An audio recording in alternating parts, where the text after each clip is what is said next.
শকুন্তলা কালী পুজো সম্পর্কে এই ভিডিওতে বলবো, তার ইতিহাস সম্পর্কে বলবো, কিভাবে শুরু হয়েছিল এই পুজো, কোথা থেকে কীভাবে শুরু হয়েছিল সব বিস্তারিত বলবো। তাহলে ভিডিওটি শুরু করা যাক।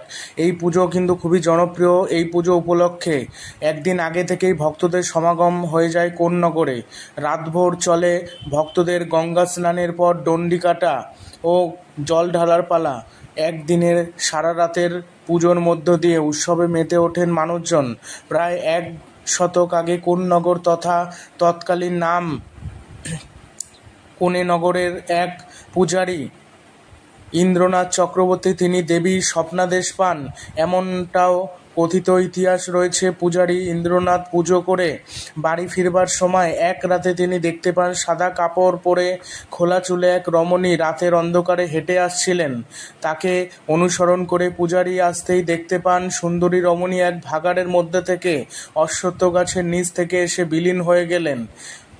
এই দিন রাতে ওই পূজারীকে দেবী স্বপ্নাদেশ দেন ভাগাড়ের এই অশ্বত্থ গাছের নিচে যেখানে শকুনের বাসা রয়েছে তার তলায় দেবীর ঘট স্থাপন করে পুজো করার জন্য, এবং দেবীর কাছ থেকে কেউ যদি খোলা মনে প্রার্থনা করেন দেবী তা পূর্ণ করবেন। সেই থেকেই শুরু হয় দেবী শকুন্তলা মাতার পুজো। অশ্বত্থ গাছের শকুনের বাসার নিচে হোগলা পাতা তাল পাতার মণ্ডপ সাজিয়ে শুরু হয় দেবীর আরাধনা। ভাগাড়ের মধ্যে শকুনের বাসার নিচে দেবী প্রতিষ্ঠিত হয়েছিলেন স্বপ্নাদেশ দিয়ে। সেই থেকেই ঠাকুরের নাম হয় শকুন্তলা কালী। পুজো শুরু হওয়ার সময় থেকেই দেবীর প্রতিমা গড়ে আসেন কোন্নগরের হুগলির মৃৎশিল্পী পাল পরিবার। আর 5 প্রজন্ম পেরিয়ে বর্তমানে বাদল পাল তৈরি করেন দেবীর মূর্তি। 134 বছরের এই পুজোর দিন বৃদ্ধি পেয়েছে। এই পুজোর একাধিক বৈশিষ্ট্যের মধ্যে দিয়ে অন্যতম একটি হলো ছাগ বলি। এক সময় হাজারে ছাগ বলি হতো, তবে বর্তমানে সীমিত সংখ্যার বলি হয় দেবীর কাছে।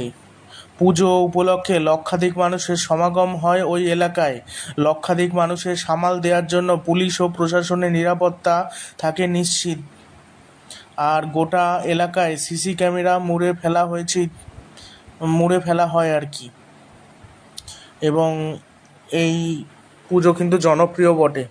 সূর্য অস্ত যাওয়ার পরে কাঁধে কাঁধ মিলিয়ে দেবীকে নিয়ে আসা হয় বেদিতে। তারপর আবার সূর্য ওঠার আগেই শকুন্তলা রক্ষা কালী মায়ের বিসর্জন হয়। তারপরে পুজো উপলক্ষে মেলা বসে। 7 দিন ব্যাপী এই মেলায় তৈরি হয় এক মিলন মেলার প্রাঙ্গণে। মূল কথা হলো এই কালী পুজোর ইতিহাস হলো অশ্বত্থ গাছের শকুনের বাসায় নিচে হোগলা পাতা তাল পাতার মণ্ডপ সাজিয়ে শুরু হয় দেবীর আরাধনা। ভাগাড়ের মধ্যে শকুনের বাসার নিচে দেবী প্রতিষ্ঠিত হয়েছিলেন স্বপ্নাদেশ দিয়ে। সেই থেকেই ঠাকুরের নাম হয় শকুন্তলা কালী। আর পুজো শুরু হওয়ার সময় থেকে দেবীর প্রতিমা গড়ে আসছেন পাল পরিবার। আর অন্য জায়গায় কিন্তু এই শকুন্তলা পুজো কালী পুজো দেখা যায় না, কোন্নগরেই হয় আর কি। এবং কারা কারা এই শকুন্তলা কালী পুজো দেখতে গেছে সেটা অবশ্যই কমেন্ট বক্সে জানাবেন এবং ভিডিওটি শেয়ার করে দেবেন ভালো লাগলে। আর ছাগ বলি কিন্তু অনেক জায়গায় হতো আর কি, অনেক জায়গায় কিন্তু অনেক জায়গায় আবার বন্ধ হয়ে যায়, অনেক জায়গায় অল্প পরিমাণে হয়। আগে এগুলো বেশি দেখা যেত, এখন বলি দেখা কম যায়। তবে এই শকুন্তলা কালী পুজো কিন্তু চারিদিকে হয় না। অন্যান্য যে কালী পুজো যেমন দীপান্বিতা কালী পুজো বা অন্যান্য কালী পুজো থাকে অনেক বিভিন্ন জায়গায় হয়, কিন্তু শকুন্তলা কালী পুজো সব জায়গাতে আর কি হয় না, কোন্নগরেই বেশি আর কি হয়। আরও টুকটাক অল্প স্বল্প জায়গায় হয়। কালীরই একটা রূপ হলো এই শকুন্তলা কালী। আর কারা কারা এই শকুন্তলা পুজো দেখেছেন সেটা অবশ্যই কমেন্ট বক্সে জানাতে ভুলবেন না। আর কী নিয়ে ভিডিও দেব, কোন বিষয় নিয়ে সেটা অবশ্যই কমেন্ট বক্সে জানাবেন। কী বিষয় জানতে চান সেটা অবশ্যই কমেন্ট বক্সে জানাবেন, কী বিষয় ভিডিও দেব। অনেক বিষয় ভিডিও দিয়েছি কিন্তু শকুন্তলা কালী পুজো নিয়ে ভিডিও দেওয়া হয়নি, এই জন্য ভাবলাম এই নিয়ে একটা ভিডিও দিয়ে দিই। ওই জন্য আজকের এই ভিডিওটা এই বিষয় নিয়ে শুধু বাকি ছিল, আর সবই মোটামুটি দিয়েছি।